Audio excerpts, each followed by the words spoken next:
என்ன பண்ணீங்க? என்ன பண்ணிருக்கீங்க? அம்மா அம்மா சட்டையா இது?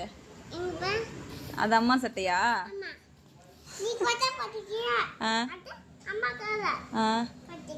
அம்மா புடவை கட்டிக்கிட்டனால அம்மா புடவை மாதிரி வரைஞ்சிருக்கியா? சூப்பர்.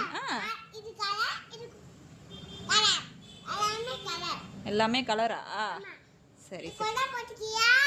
நான் புடவை போட்டிருக்கேன். நான் புடவை கொட்டிரு கலரா இது?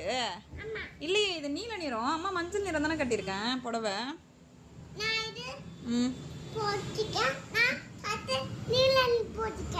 நீங்க வெள்ளை நிறம் இருக்கு உங்க ட்ரெஸ்ல. நீங்க நீலம் போட்டிருக்கீங்க, நான் மஞ்சள் போட்டிருக்கேனா? சரிடா தங்கம்.